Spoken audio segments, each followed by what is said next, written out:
Welcome back to Superior Sunrise. Now joining me is Ron Hayes with the Oklahoma Farm Report, or the voice of ag, they like to say. I know there's lots of different things. I was looking forward to this interview because I'm like, I'm not going to have to talk that much. I'm going to just hand the mic over to you and let you take it away. But I'm really thankful that you got to join us this morning. I know there's lots that we can talk about. But first, let's start off by talking about how you kind of got started in radio, in agriculture and livestock, and, you know, all the changes you've seen over the years and where you are today. There are a lot of changes for sure, Kirby. And, you know, I actually am come from the state of Kentucky, grew up on a small farm there, got bit by the radio bug and by agriculture bug, put them together, started in farm radio in Kansas in the 70s, moved to Oklahoma City about 77, 78, and have been in Oklahoma City ever since. Wow. Well, I know, like I said, voice of the ag. I mean, you've seen a lot of changes in the ag industry and the livestock industries over the years. Talk about that. You know, there has been a lot of changes the way we do things as far as on the radio and TV and the internet. We have a daily email that we send out to about 4,000 or 5,000 folks now every day. So a lot of changes in that regard. The industry's changed quite a bit as well, but still Oklahoma and this part of the world, Oklahoma, Texas, Kansas, very, very important for the cow-calf end of the business. And our operators are still, you know, very concerned about producing that high-quality beef.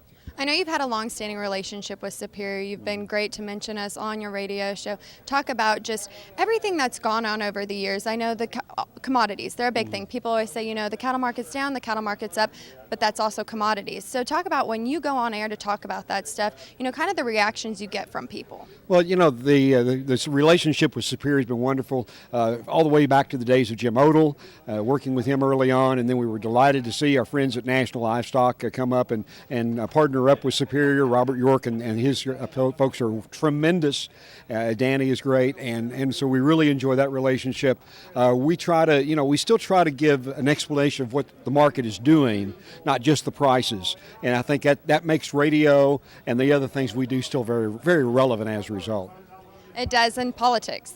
Obviously, politics play a large part in this, and we don't have to get really into that. Yeah. But talk about how, I mean, that makes your daily job very entertaining, too, I'm sure, and talking to different people. So talk about the political side of things. Well, you know, we've been fortunate in this part of the world. We had, for the last Farm Bill cycle, Congressman Frank Lucas, chairman of the House Ag Committee, helping write the 2014 Farm Law. He's still very much engaged in his district in about the northwestern half of the state of Oklahoma.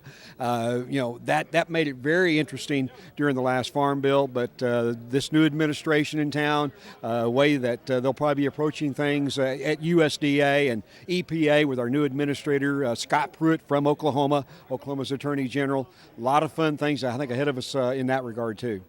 What's a day in the life of, you know, radio for you? What is it? What goes on? Tell us a little bit about a day in the life for Ron Hayes and, you know, kind of just your outline of what you do on the radio. Well, you know, we're on the radio. That's an important part of what we do. We start early. We start about 3:30 in the morning, putting the things together, getting it all worked out for our radio stations all across primarily Oklahoma, but up into Kansas and Arkansas, Missouri, Texas as well. But, you know, we're trying to put those things together, our farm news and our markets. We're also working on, like I said, a daily email that we send out to a lot of folks, and that's 6 or 7 stories every day that we're trying to put together as well. Well, I know you guys do great reporting. Like I said, I know Superior is really appreciative of the relationship that they have with you. And I know the agriculture industry is very thankful for you. So it's always great to have a great, outstanding voice in the industry. I want to thank you for being on this morning. And when we come back, I have a sit-down interview with Doug Slattery from 44 Farms. Don't go anywhere.